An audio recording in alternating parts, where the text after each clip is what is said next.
ಮಂಗಳೂರು ದಕ್ಷಿಣ ವಿಧಾನಸಭಾ ಕ್ಷೇತ್ರ ವ್ಯಾಪ್ತಿಯಲ್ಲಿ ಪ್ರಕೃತಿ ವಿಕೋಪ ಸಮಸ್ಯೆ ಇರುವ ಕಡೆಗಳಲ್ಲಿ ಅನುದಾನ ಮಂಜೂರು ಆಗಿದೆ ಎಂದು 28 ಜಾಗಗಳಿಗೆ ತೆರಳಿ ಕಾಮಗಾರಿಗೆ ಅನುದಾನವನ್ನು ನೀಡಲಾಗಿದೆ ಎಂದು ಹೇಳುತ್ತಿರುವ ಕಾಂಗ್ರೆಸ್ ನಾಯಕರು ದಿನನಿತ್ಯ ಪತ್ರಿಕೆಗಳಲ್ಲಿ ಪುಕ್ಸಟೆ ಪ್ರಚಾರವನ್ನ ಪಡೆದುಕೊಳ್ತಾ ಇದ್ದಾರೆ.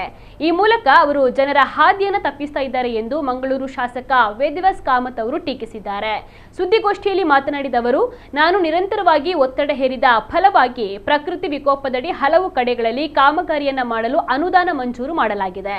ಆದರೆ ಅದರ ಕ್ರೆಡಿಟ್ ಅನ್ನ ಕಾಂಗ್ರೆಸ್ಸಿಗರು ಪಡಿತಾ ಇದ್ದಾರೆ ಅಂತ ದೂರಿದ್ರು. ಸರ್ಕಾರಕ್ಕೆ ಅದರದೇ ಆದ ನಿಯಮಗಳಿವೆ, ಆದರೆ ವೇದವ್ಯಾಸ್ ಕಾಮತ್ ಪ್ರಯತ್ನ ಪಟ್ಟು ತಂದಿರುವ ಅನುದಾನದ ವಿಚಾರಗಳನ್ನ ತಮ್ಮದೆಂದು ಬಿಂಬಿಸುವುದನ್ನ ಖಂಡಿಸುವುದಾಗಿ ಆಕ್ರೋಶವನ್ನ ವ್ಯಕ್ತಪಡಿಸಿದ್ರು.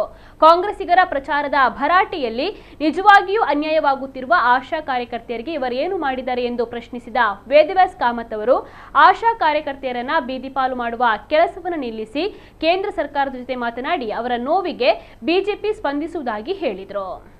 ಪ್ರಕೃತಿ ವಿಕೋಪದ ಕಾಮಗಾರಿಗಳ ಜವಾಬ್ದಾರಿ ಕೂಡ ಪ್ರಪ್ರಥಮವಾಗಿ ಜನರಿಂದ ಚುನಾವಣೆ ಆದಂಥ ಶಾಸಕನದ್ದು.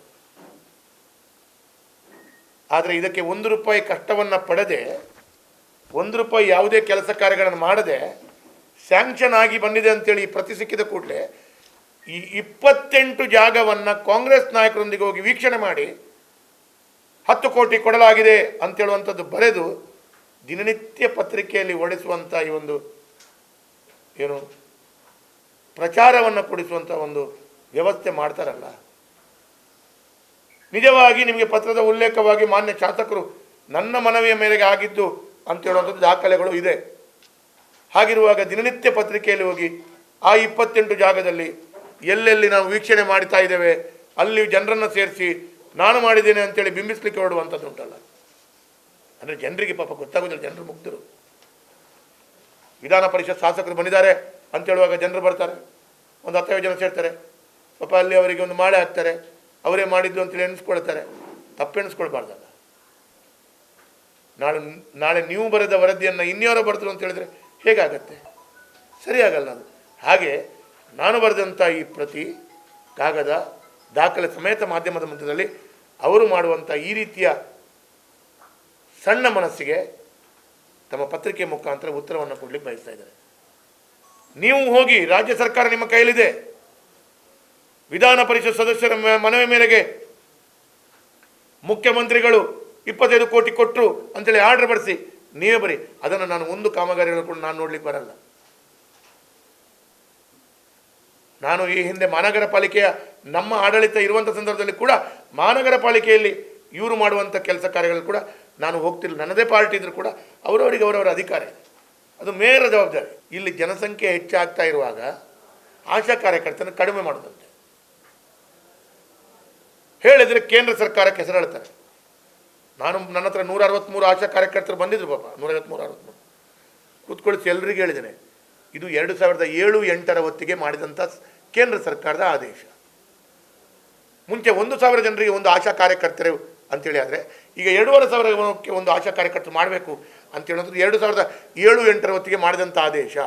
2007-8ಕ್ಕೆ ಯಾರ ಸರ್ಕಾರ ಇತ್ತು? ಮನಮೋಹನ್ ಸಿಂಗ್ರ ಸರ್ಕಾರ ಇತ್ತು.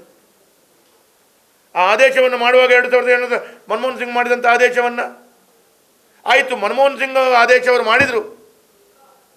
ಆವಾಗ ರಾಜ್ಯದಲ್ಲಿ ಯಡಿಯೂರಪ್ಪರ ನಮ್ಮ ಸರ್ಕಾರ ಇತ್ತು 2007-8ರಲ್ಲಿ. ಯೋಗೇಶ್ ಭಟ್ರು ಈ ಮಂಗಳೂರು ದಕ್ಷಿಣದ ಶಾಸಕರಾಗಿದ್ದರು. ನಾವು ಕೇಂದ್ರ ಸರ್ಕಾರ ಆದೇಶವನ್ನು ಕೊಟ್ಟರು ಕೂಡ ನಮ್ಮ ಇಲ್ಲಿಯ ರಾಜ್ಯದ ಆಶಾ ಕಾರ್ಯಕರ್ತರು ಅನ್ಯಾಯ ಆಗ್ತದೆ ಅಂತ ಅದನ್ನು ಅನುಷ್ಠಾನ ಮಾಡಿಲ್ಲ. ತದನಂತರ 2013ರಿಂದ 2018 ತನಕ ಸಿದ್ದರಾಮಯ್ಯರೇ ಬಂದರು. ಅವರು ಕೂಡ ಕೇಂದ್ರ ಸರ್ಕಾರದ 2007-8ರ ಆದೇಶವನ್ನು ಅನುಷ್ಠಾನ ಮಾಡಿಲ್ಲ. ಯಾಕೆ ಅಂತ ಹೇಳಿದ್ರೆ ಪಾಪ ಬಡ ಆಶಾ ಕಾರ್ಯಕರ್ತರ ಹೊಟ್ಟೆಗೆ ಹೊಡಿಬಾರ್ದು.